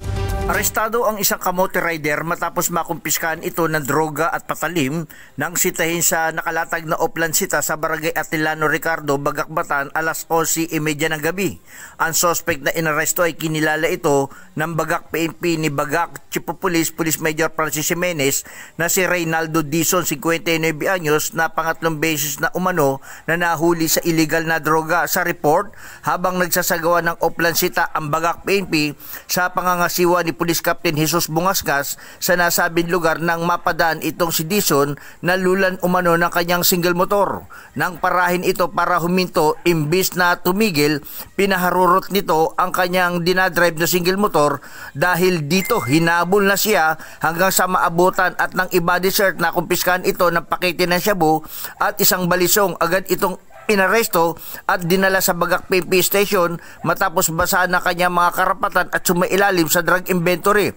Naharap ito ngayon sa kasong paglabag sa Section 11, Article 2 ng RA 9165 at resistance and disobedience. Mula sa kauna-unahan sa Pilipinas, DCRH, ito si Danny Kumilang. Tuloy-tuloy sa pagbabalita, tuloy-tuloy sa serbisyo. Sama-sama tayo, Pilipino! Maraming salamat, Danny. Magandang umaga po sa mga taga-Pambuhan, Northern Samara. Nakahanap ng kakampi kay Senator Amy Marcos ang mga magsasakang balak umapila sa korte para makakuha ng temporary restraining order laban sa tapyas taripa sa bigas. Taas ang tinawag ng Senadora na ham-fisted. Solusyon ang desisyon ng National Economic and Development Authority na ibaba pa ng 15% ang rice tariff na papatay sa mga lokal na magsasaka. Ayon kay Senator Marcos, ang mga dayuhang supplier lamang na naging export ng bigas sa bansa ang makikinabang sa ibinabang taripa. Malakihan yan dagok sa kabuhayan ng local farmers na hindi kayang makapagkumpetensya sa mas murang rice imports lalo't hindi pa sila nakakabangon sa epekto ng El Nino. Ipiniliwanag ni Senator Amy Marcos na sinasamantala ng rice exporting countries ang pangangailangan ng Pilipinas na mag-angkat ng bigas at magbagsak din ng taripa sa panig naman ng pamahalaan. Hinahanapan naman ng Presidential Sister ang NEDA ng public cost analysis para patunayang maibababa ng tapyas presyo ang halaga ng pangunahing butil sa lokal na merkado. Muling ipinunto ni Senator Marcos na nananatili ang sirit presyo ng bigas sa bansa kahit una pang ibinaba ng gobyerno sa 35% ang taripa, katulad din ang ipinapaliwanag kanina ni Ginoong Rosendo So. Maganda umaga, Pilipinas! Pero eto, hindi ho magtataas ha. Walang pagtataas na gagawin ho ang Westchester Realty sa kanila pong mga inilala kong pinakamurang ready for occupancy units sa housing industry. With the easiest term, 5% lamang ang down payment, pwede pang gives. Ang mga proyektong tinutukoy ng Westchester Realty ay yung pong sa Severa Bacolor, Severa Mabalacat at ang Samira. Pwede ho kayong mag-down ng 20,000 pesos. 7 days after take-out ng Pag-ibig Housing Loan, lipat bahay ka agad. Kaya't napakagandang investment opportunities po ito. Ito pa rin ang pangarap na magkaroon ng sariling bahay sa presyong abot kaya. At kung ngayon pa ho kayo magpapareserve o tatawag sa 0996-501-5555 o dili kaya sa 0947-434-5555, may chance pa ho kayong manalo ng 342 libre sa anumang Asian destination na tatamaan ng inyong lucky dart. Pwede kayong bumiyahe papuntang Japan o hayo ko sa mga Pilipino dyan sa Japan, Taiwan, Singapore, Hong Kong at Thailand kung doon tatama ang inyong dart. Ayan, kaya ito pa rin ho ang pangarap na magkaroon ng sariling bahay sa presyong abot kaya. Yan po ang offer sa atin ng Westchester Realty. Maganda umaga, Pilipinas! Nagpapasaklolo naman sa gobyerno ang isang Pilipinong inaresto sa Saudi Arabia dahil sa manoy pagbebenta ng illegal drugs. Ayon sa OFW na si John Jimenez, sinet up lamang siya ng kaibigan niya na isang Pinoy din at nahatulang makulong ito ng 6 na taon kahit walang investigasyon at wala ding sapat na ebidensya. Inarestuhan niya ang 2 individual na nagbigay sa kanya ng shabu. Pero 1 taon lamang ang sentensya sa mga ito. Pumiling si Jimenez na may pa-deport sa Pilipinas lalo't nagkakasakit na umano siya sa loob ng kulungan. Hindi na rin daw niya naiinom ang kanyang pang-maintenance na gamot sa loob ng 1 buwan at 1 beses lamang siyang pinakakain sa kulungan kada araw. Sinunod ko lahat ayon sa utos niya kasi nga nakisuyo siya. Pagdating ko sa bahay, may pulis na pala lang kasama, Kasi nuli na kami pareho. Ang masakla pati, hindi naman ako nagbebenta. Nilagay nila nagbebenta ako para mabigat yung kaso ko, para pabigat sinila yung kaso ko. Pero ate, pag sinalin yung kaso ko, hindi sila mananalo kasi wala pong proof of transaction, walang proof of pulos or pera. Ang meron lang doon ate, yung time na pinimap ako kasi lahat ng ginawa ko ayon sa utos ng kaibigan ko kasi nga pinimessage niya ako sa WhatsApp. Sa kanya galing lahat yon. Kasi po yung sitwasyon namin dito ate, 1 beses lang kami kumakain, nag-iisa lang ako Pilipino. 3 buwan na akong walang gamot ate. Ipaparating ko natin yung apilang yan sa radyo natin Mindoro, ano ha? Ma'am Gladys, maraming salamat po sa impormasyon. Paparating natin yan kay, actually, tinawag na natin, kino-coordinate na natin sa POEA at saka sa OWA.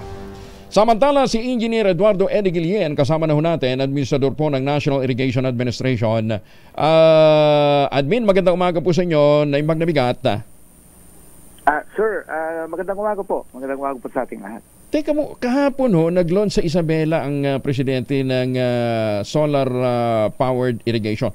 How does it work? Saan kumukuha ng tubig? Ito po kasing marami po kasi sa areas natin sa Pilipinas na may mga hindi pwedeng lagyan ng diversion dam. Kasi pag lagyan mo po ng dam, aapaw po yun, magkukus po ng baha eh. So, ang lamang po dyan, yung tinatawag na water pump. So, ito po, naglagay po tayo ng mahigit 1,000 solar panels doon sa area. Sa taas po ng sa taas ng drainage ay yung ating irrigation canal. So, wala pong nasayang. Okay. Sa mismong irrigation canal, nandun sa ilalim nun, ang yung irrigation canal nasa ilalim, yung solar yung solar panels nasa ibabaw.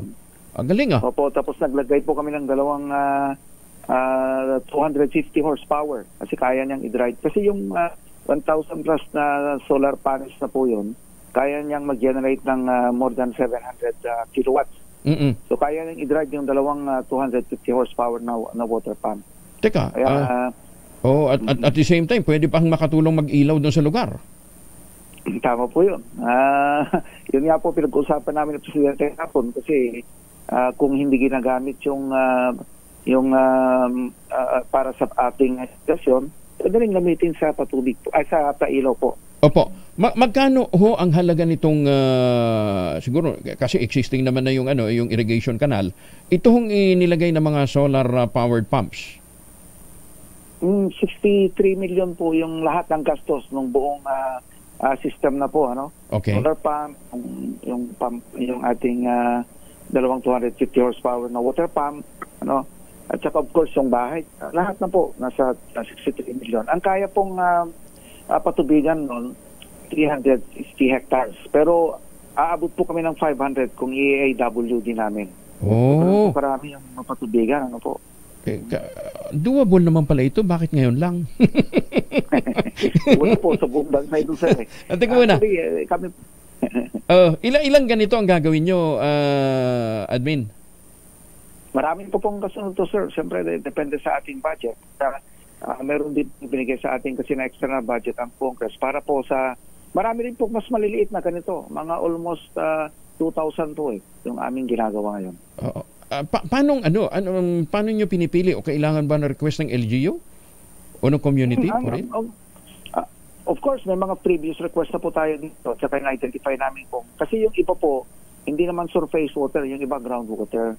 Kasi pag unang interview natin, nababanggit ko po sa inyo na yung kasi National Irrigation Master Plan ng NIA para sa Kapatagan na yun. Pero may mga farmers po tayo na nagtatanim, lalo yung mga nagtatanim ng high budget crops na nasa yung mataas po ba yung slope ng kanilang lupa.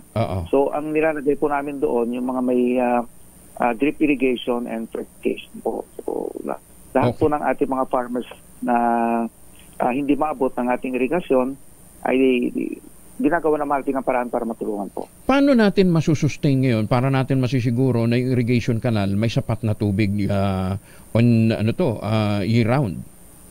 Ay, lagi pong may tubig yun, sir, kahit basta huwag lang maubusan ng tubig yung ilog. Hindi naman naubusan ng tubig yan sa area at sa ating mga ibang areas po. Kasi ipapump niya pataas So, hindi po naubusan ito. Unlike yung ating mga reservoir type dams minsan, di ba? Pag nagamit na natin ng buong summer, maubos ng tubig, tapos magkakarga na naman pagka tag-ulan. Ito po ay talagang ipapump niya. Lalo na po yung mga groundwater natin ng source. Hindi mo naubusan to. Okay. So, ngayon, ang nagagaranti natin with this project, hindi lang 2 seasons ang 2 cropping ang mangyayari. Hindi po. 3 crop. Mas gusto nga niya. Ito po ang maganda dito. Pag tag-araw, mas malakas yung pump kasi maaraw. Kahapon nung buksan namin ni Presidente yung doon, umaga pa at saka wala pang, di ba makulimlim, maulan po. Umuulan niya doon magkakon kita niyo naman ang lakas ng talagang lumen kasi yan hindi naman yung araw sa nagde-depend. Correct. Oo. Maliwanag na yung Kagaling ha. Tumuulan po. May yun, pwedeng mandar po yun. Okay. So, mukhang hindi imposibleng mangyari yung sinasabi ho ninyo na doon sa ilang mga piling lugar, lalong-lalo na doon sa may ganitong klaseng pasilidad, pwede talagang mapababa ng 29 pesos per kilo ang bigas. Admin? Opo. Hindi po. Isang proseso lang po yung, sir. Ang sistema po kasi para papababa natin yung presyo ng bigas is that sinasabi ko naman po sa inyo, kailangan may economies of scale at kailangan makapture, merong pang process. Yung makapture ba ng mga farmers natin, yung whole value chain ng rice production at may economies of scale. Kaya nga po, sa susunod na mag-inaugurate kami ng ating Pangulo, may dam kami na inaugurate sa Solbec sa may Pasukin. Ang isa pang inaugurate niya doon ay yung rice processing system. Makikita nyo na po yung sinasabi namin na kapag inorganize mo yung mga farmers natin into cooperatives, yung mga IAs natin, and then meron silang sariling rice processing system, kumpleto po yun ang system, merong dryer, kumpleto po yun. So doon mo mapapababa po talaga ang presyo ng bigas kasi maiwasan ng logistics, tapos hindi na hupalay na ibenta nila, dapat bigas po. Nagiling na talaga, Oo. Saan nyo, punta ko sa inyo yung mga previous na interview natin. 1,000 hektarya na ma-capture natin, yung ma-capture ng grupo nila, doon pa lang sa paggiling, yun pa lang sa paggiling nila, kikita sila ng mga 100 million per year. Diba? So, yung kagaling. Teka mga October, filing na ho ng Certificate of Candidacy, babalik pa ba kasi pagka-mayor? Sigurado hindi kayo papayagan ni Presidente. Marami pa kayo kailangan i-irrigate. Hindi na po. Actually noong ito ako naman, hindi na sana ako babalik sa kaya lang, siyempre, sabi ng Pangulo. Wag na muna. Tapos na yung natin, sir. Pag-private na po tayo. Anyway, Admin, balikan nyo kami pag doon sa schedule nung mas magandang maiparating natin to sa ating mga kababayan para naman maniwala sila na mayroong pag-asa doon sa reduction ho ng halaga ho ng palay. Kahit pasabihin natin hindi pangkalahatan, pero unti-unti ginagawa ho ng remedyo. Contract growing ang gagawin nyo dito, di ba? Yes, contract growing po. Marami na po yung nabuo ng mga cooperative sa buong bansa. Okay. At, by next year, lahat ito mabibigyan ng mga rice processing system. Okay. Pero yung po yan, sir. Yung inyong binabanggit na July or August, kailan mangyayari yun? Yung 29 pesos po sa August po. August pa. Mag-aani pa kami by July So, okay. Pero with this irrigation system na binabanggit nga natin, mapapatasin nyo ang frequency ng pagtatanim. Tama po 'yon. Hindi lamang po 'yon, sir. Mapapataas natin yung yield, yung irrigation, hindi na stress yung palay. mapapataas pa natin yung cropping intensity na tinatawag, yung kung ilang beses nilang pwedeng gamitin yung kanilang lupa para magtanim. Kaya tataas po ang production sa kabuuan. Tsaka yung recovery ng mga magsasaka. Dahil may drying facility na. Okay. Admin. Kikita sila kasi makapture nila yung so ang bottom line po nito sir, hindi lamang kasi yung pababain mo yung yung presyo ng palay ang dapat na pagtuunan ng gobyerno ng pansin. Paano iangat yung kabuhayan din ng mga farmers natin? Yun ang gusto ng ating Pangulo Okay. Para tumaas yung ating middle class. Kasi yung mga farmers natin ngayon nakakaawa, sabi ng ating Pangulo, ano lang sila producers lang sila, sabi niya ng kinakain natin. Ang gusto ko, sabi ng Pangulo, maging consumer din sila ng goods and services. Ibig sabihin, kumita rin para may kakayanan din bumili kung anong gusto nila. Attorney Engineer Admin, maraming salamat for joining us. And again, congratulations. Paramihin nyo pa ho itong ganitong klase ho ng mga proyekto. At nang pakiusap po natin sa mga mambabatas na nakikinig, dagdagan yung pondo ng NIA, para mas maraming maisakatuparang mga project. Nabawasan ba lang? Thank you, Engineer. Maraming salamat. Si Administrator Eduardo Eddie Guillen ng National Irrigation Administration. Maganda umaga, Pilipinas! 23 na makalipas ang 5:00.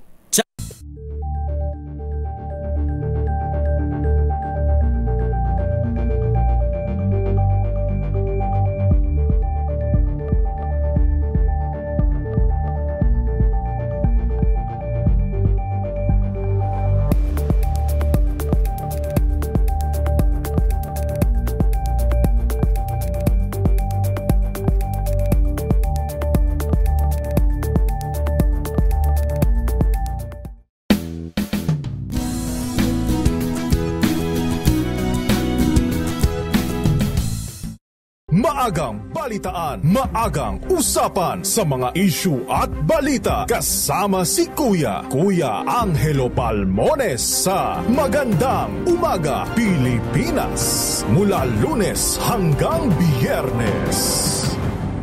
Umaga Pilipinas. 28 na makalipas ang 5:00 na umaga. Oy, mag-ultamayo kayo kasi anytime pwede ho namang mag-ultamayo, Para siguraduhin din ho bago matulog nag-uultamayo tayo, Ang ultamayo ay ang postbiotic with Lactococcus lactistrain plasma na galing po sa Japan. Ang bawat capsule po ng ultamayo ay nagtataglay ng 50 billion cells ng Lactococcus lactistrain plasma. O, di ba? Lupit, Kaya talagang malalabanan po natin ang stress, Ito pa, ang Lactococcus lactistrain plasma ng ultamayo ay supported with clinical studies. Kaya naman believe ho tayo dito, Hindi po ito kwento-kwento. Iba nang may prueba. Ang ultamayo ay available po sa Mercury, Amesco Drug, Passmed Pharmacy, John's Pharmacy at iba pang mga butika na nakakalat po sa iba't ibang panig ng kapuluan. Pero ang mahalagang paalala natin, ang ultamayo po ay hindi gamot at hindi dapat gamiting panggamot sa anumang mga sakit. Pero yan po, subok na. Talagang nakakaalalay po sa pagkakaroon natin ng magandang tulog. Dahil pag kami magandang tulog, may magandang gising. Pag kami magandang gising, may bagong sigla sa pagharap sa ating panibagong bukas. Kaya mag-ultamayo. Kauna-unahang postbiotic food supplement na rekomendado ng mga doktor at rehistrado sa Food and Drug Administration. Maganda umaga, Pilipinas! Si Andy Genman pala pinagsisisihan na hindi nadala sa Siargao yung kanyang nanay bago ito pumanaw. Balitang yan mula kay Morley Elinio. Morley, good morning. Gising na ang showbiz, rampa na Pilipinas. Good morning, Kuya Angel. Habang tumatagal ay lalong lumalawak at tumitindi at lumalalim ang realization ni Andy Eigenman. Marami siyang pinagsisisihan sa ngayon na kung saan ang isa rito ay hindi daw niya nadala sa Siargao ang kanyang ina na nagbabalak din naman na puntahan siya noon ng mga panahon na iyon. Ayon kay Andy, hindi lamang iyon ang mga bagay na pinaplano ng kanyang ina at maging plano rin niya. Nais daw niya sanang makasama na matagal-tagal pa ang kanyang ina pero lagi na lang daw nauubusan ng oras. Malaki ang panghihinayang nitong si Andy dahil napaaga ang pagkawala ng kanyang ina at sa mga panahong ito, doon niya na-realize kung gaano kasakit at gaano kahirap ang mawalan ng isang magulang. Ito po ang inyong RH47. Morley Alinio, tuloy-tuloy sa pagbabalita, tuloy-tuloy sa serbisyo, sama-sama tayo Pilipino. Babu! Maraming salamat, Morley. Pangulong BBM hinimok naman ang mga ahensya ng pamahalaan na makiisa sa 2024 National ICT Summit. Detalye ng balita mula kay Rose Babiera. Rose, good morning. Bongbong Marcos ang mga ahensya ng gobyerno na makilahok at suportahan ang 2024 National Information and Communications Technology Summit ng Department of Information and Communications Technology.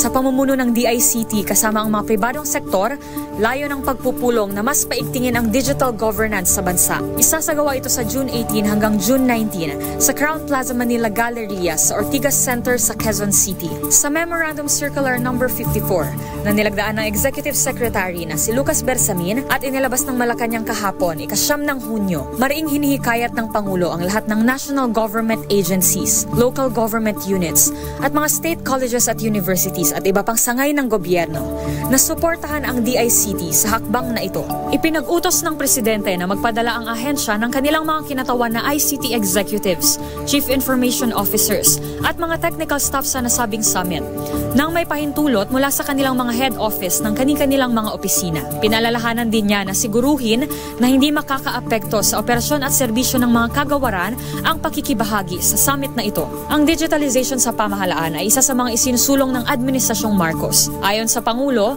mahalaga ang hakbang na ito sa pagpapadali ng serbisyong publiko at para mabawasan ang katiwalian sa gobyerno. Para sa DZRH-TV, ito si Rose Babiera. Sama-sama tayo, Pilipino. Maraming salamat, Rose. Samantala, 4 pang Pinoy na atleta na sasambak sa Paris Olympics. Tumanggap ng tulong pinansyal mula sa Kamara. Detalye mula kay Manang Milky Regunan, Ritual Manang Milky.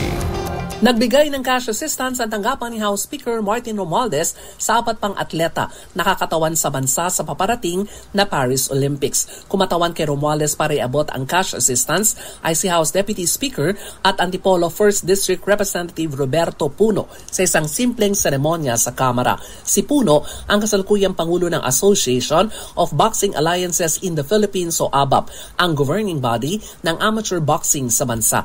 Ang mga nabigyan ng cash assistance ay ang mga boxer na si Nesty Petesio, Hergy Bacyadan at Ira Villegas at ang fencer na si Samantha Kyle Lim Katantan. Sila ay sinamahan ni Marcos Manalo, Executive Director ng ABAP. Noong May 30, nagbigay din ng cash assistance ang Office of the Speaker sa mga gymnast na si Levi Jung Ruvivar at Carlos Yulo. Ito ay bukod pa sa pagbibigay ng cash assistance sa tanggapan ni Speaker Romualdez sa mga weightlifters na sina John Sinisa, Irene Ando at Vanessa Sarno at ang rower na si Joanny Delgado. Sabi ni Puno, ang financial assistance ay tulong sa ating mga atleta sa kanilang pangailangan sa pagsabak sa Paris Olympics. Para sa kauna-una sa Pilipinas, DZRH, ako si Milky Regunan.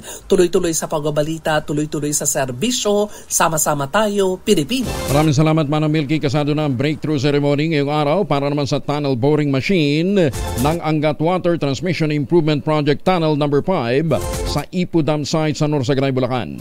Magsisimula ang programa alas 9:30 ng umaga. Pangungunahan ito ni MWSS Administrator Leonor Cleopas. Dadalo rin sa naturang programa ay iba't ibang mga opisyal ng Water District at syempre may mensahe din po si 6th District Representative Ador Plato ng Bulacan. May follow-up report pa si Edwin Duque, RH23. Edwin. May butag ako yung jail, isasagawa ka kayong umaga breakthrough na ceremony para sa tunnel boring machine ng Angkata Water Transmission Improvement Project ng Tunnel 5 sa Ipudam sa North Sagarin, Bulacan. Itatakda ngayong alas 9:30 ng umaga ang inasandadaluhan naman ng mga opisyal ng MWSS sa panguna nitong si Administrator Leonor Cleopas. Si Cleopas ang magbibigay ngayon ng welcome speech at audiovisual presentation sa magiging epekto ng proyekto sa water security. Si 6th District Congressman Ador Plato naman ang magiging guest of honor sa okasyon at siyang magsusulong sa nasabing proyekto. Ay kay Kung Ador Plato, mahalaga umano ang Angat Water Transmission Improvement Project ng Tunnel 5 upang mapabuti pa ang operasyon at water security sa umiiral o sa umiray Angat Ipo Lamesa Row Water Convenience System. Inasahang matapos ang naturang proyekto sa Marso sa susunod na taon. Wala pa rin sa Bulacan, ako pa rin sa Alas 23. Edwin Duque, tuloy-tuloy sa pagbabalita, tuloy-tuloy sa serbisyo, sama-sama tayo, Filipino. Maraming salamat, Edwin. Ito naman, 700 ng mga bata hindi natatawaging potso. Nagpatuli. Dumalo doon si Noche Kaka sa Rich 27. Teka, bakit? Hindi pa nagpapatuloy si Noche? Nag-cover lang kayo naman, Noche. Mayong buntag, ito yung Angel, umabot sa 760 kabataan Tagigenyo mula sa 4 na barangay ang matagumpay na sumailalim sa operasyon na libreng tuli.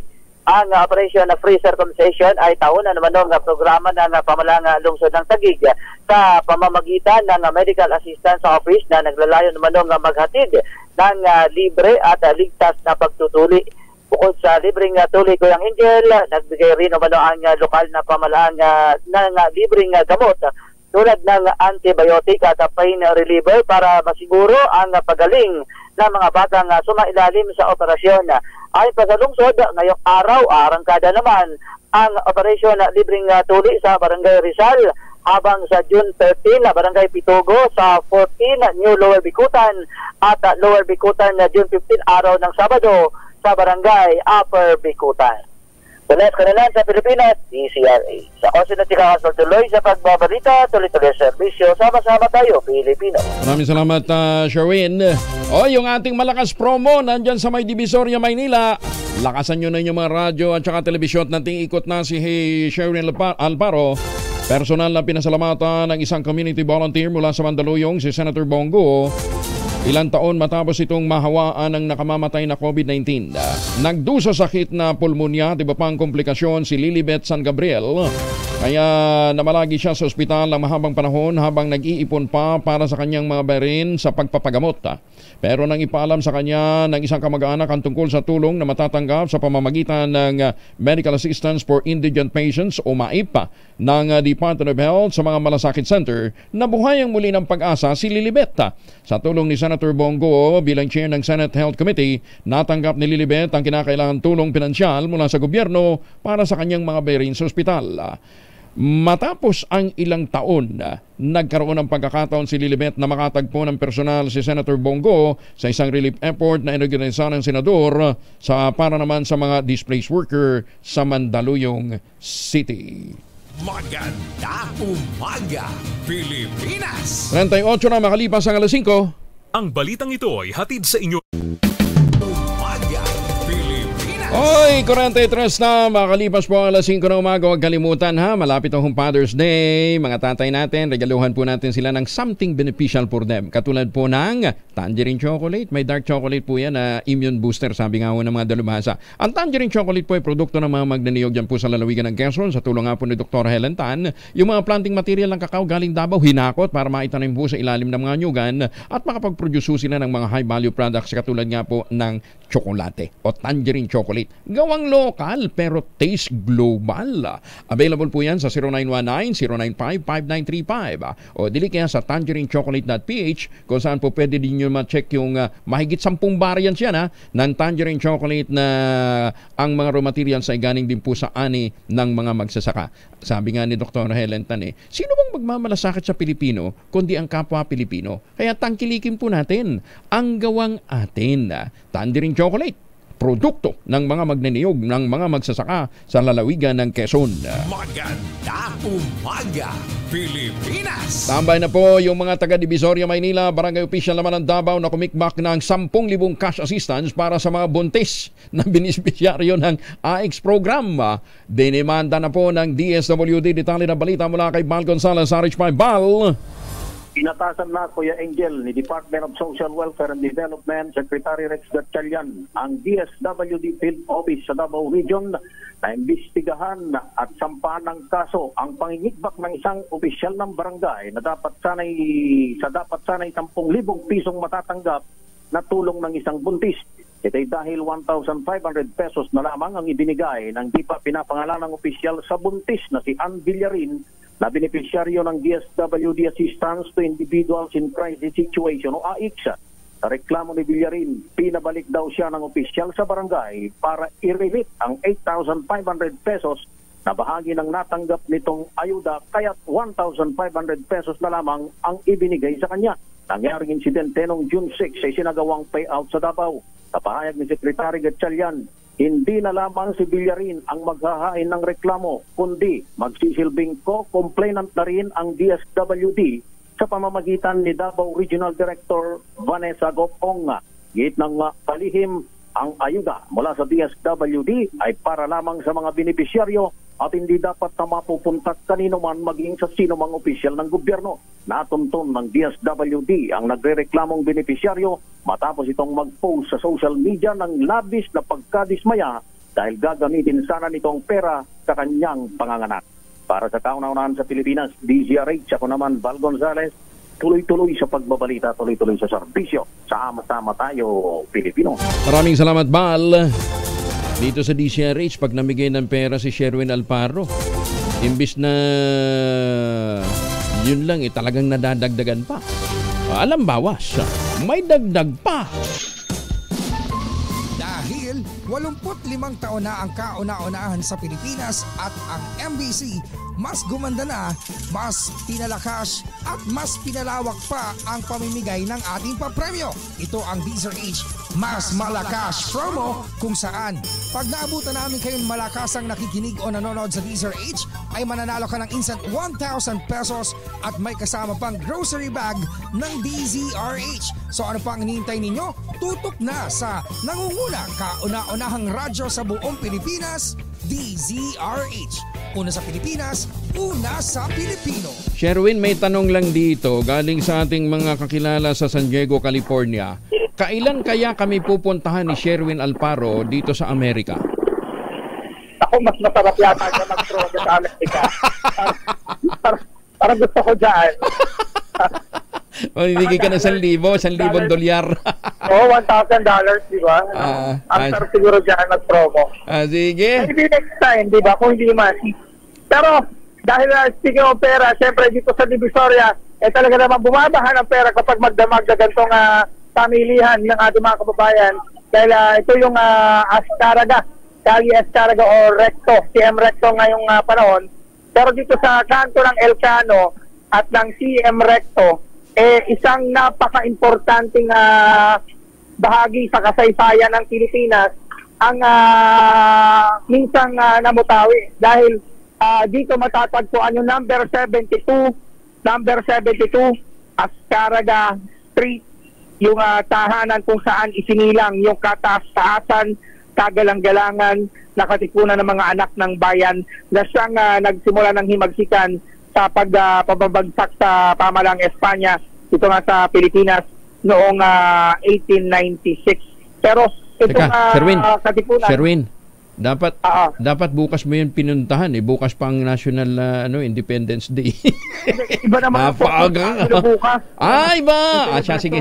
Sige. Oo, kasi ang katipun, yung pinagdirimang naman bukas yung pagwawagayway ng bandila sa balkonahe ng tahanan ni General Emilio Aguinaldo dyan sa Kawit, Cavite, kung saan pinanganak yung Republika ng Pilipinas. Pero bago nagkaroon ng Republika ng Pilipinas, ito yung pinagmula ng himagsikan na siyang nagsimula ng pagtataas ng independensa ng Pilipinas matapos na makipaglaban yung mga katipunero o yung KKK, yung kataas-taasang kagalang-galangan na katipunan ng mga anak ng bayan dito sa Divisoria mismo, sa puso ng Divisoria. Alam, Angelo, yun lang, mismo lang para nasaligtaan na ito ng kasaysayan dahil tignan mo yung basura, inimbak ka lang dito sa gilid ng Ay, oo naman, Ay, bastusan, sa loob, may mga dumi ng ato. Ay, suski. Sige, mabuti na lang at na-report mo yan at maiparating natin kay Mayor Isko Moreno, At kung saan pinangangalagaan ito ng National Historical Commission. Dahil dito nagsimula kay saysayan ng pagkakaroon natin ng Republika ng Pilipinas. Kung hindi naging matapang sila Andres Bonifacio, kung kasama niya na sila, yan yung pito to, si Ladislao Diwa, Teodoro Plata, Diodato Arellano, Valentin Diaz, at Jose Dizon, hindi magkakaroon ng himagsikan laban sa pagkakaroon ng sariling Republika ng Pilipinas. Pero meron ditong Republika ng Pandesal na natempohan natin na maidugtong, di ba? Na kaya nung malakasang nanonood yan ng DZRH. Habang nagbebenta ng pandesal. Habang nagtitinda siya ng pandesal dito sa kanto ng Elcano at ng Divisoria, habang yan, iniinit o napakasarap. iniinit yung kanyang malunggay pandesal, nakatutok sa DZRH. Pangalan mo po? Dito Swerte ko. Dito Swerte. Swerte ka talaga ngayon dahil natempohan ka namin na nakatune in sa DZRH. Matagal ka na ba nanonood na DZRH sa cellphone? Opo, sir. Palagi. Sino paborito mo announcer? Si Palmones po. Angelo Palmones! Dahil paborito mo si Angelo Palmones, meron kang 1,000 pesos. Salamat po, sir. At siyempre meron ka rin DZRH t-shirt yan. Suot mo bukas. Dito ka pa bukas? Opo. Mag-ano ka dyan sa... Kasi tuwing Independence Day daw, Angelo, may naglalagay din ng bulaklak dito sa puntod ng number 72 Ascaraga. At dito ka rin bukas. Teknan mo kung malinis yan bukas, ha? Kasi ngayon may mga basura Pero eto, meron ka rin grocery bag mula sa DZRH. Ano masasabi mo? Salamat po, sir. Salamat sa inyo. Tulong at ano. Ayan, sige. Magkano ang pandesal, Sherwin? Ano na? Talagang laging manonood dahil lagi kang pwedeng manalo sa DZRH kapag nakatuning ka sa iyong cellphone via DZRH Facebook. Pwede kang manalo ng 1,000 pesos sa DZRH. RH number 6, Sherwin Batalsaro, tuloy-tuloy sa pagbabalita, tuloy-tuloy sa serbisyo. Sama-sama tayo, Pilipino. Maraming salamat, Sherwin. Samantala, si Imelda Papin, iiwanan na daw yung Actors Guild para sa PCSO. Detalye na balita mula kay Gorgie Rula. Gorgie, good morning. Nagsimula nang pumasok kahapon sa PCSO si Miss Imelda Papin bilang isa sa Board of Directors. Ang sabi ni Imelda, sa PCSO daw muna siya magpo-focus dahil gusto raw niya talagang bumalik sa pagserbisyo sa taong bayan. Kaya ipupush daw niya ang naisip niyang project na pinamagatang 1 linggong serbisyo hango sa sikat na kanta niyang 1 linggong pag-ibig.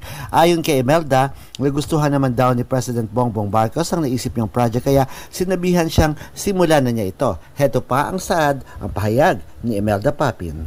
Para maiba naman, kailangan, ang dami ko kasing experience humingi ng tulong sa akin.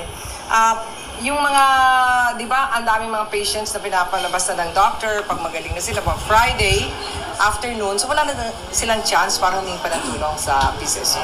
It takes a little time bago ilabas. Siyempre, merong mga requirements na kailangan i-submit.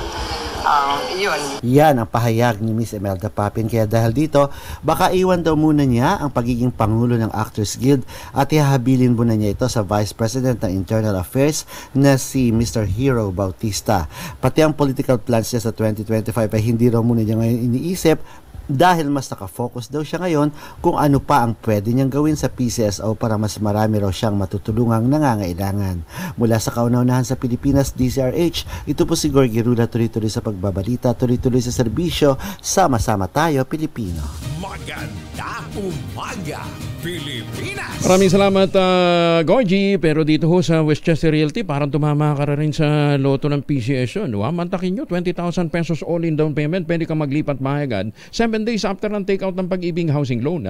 Yan na pong pinakamurang ready for occupancy unit na ino-offer po sa housing industry. May 5% lamang ang down payment. Pwede pang gives.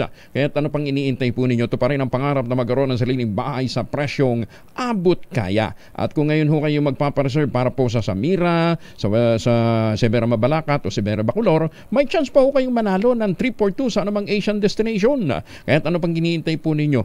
Mag-text na sa 0996-501-5555 o sa 0947-434-5555. Pero bago ho kayo pumunta ha, mag-practice muna kayo ng pagdadart. Malay nyo, matumbok ho ninyo yung Japan. Libre por 2. Pwede nyo puntahan. Taiwan, Singapore, Thailand, at kung sa pang destinasyon na gusto nyong mapuntahan ng libre sa pamamagitan po ng Westchester Realty. Maganda umaga, Pilipinas! 6 na minuto na lamang bago mag-ACS ng umaga.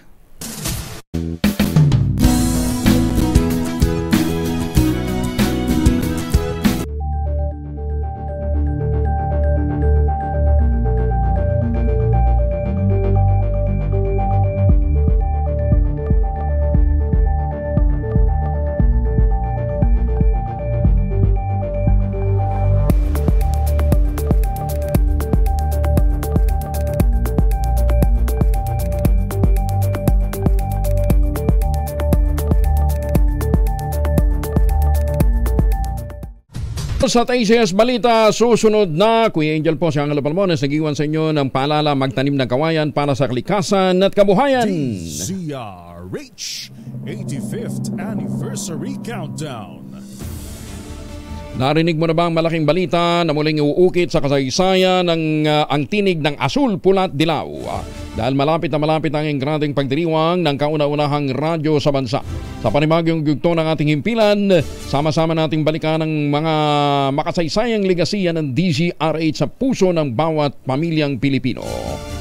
34 days na lamang at muli pong magsasama-sama tayo sa 85 sa iisang adikain, sa isang tungkulin.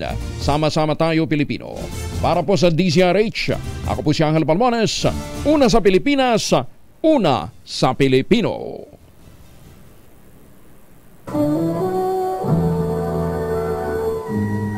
Kauna-unahan sa Pilipinas.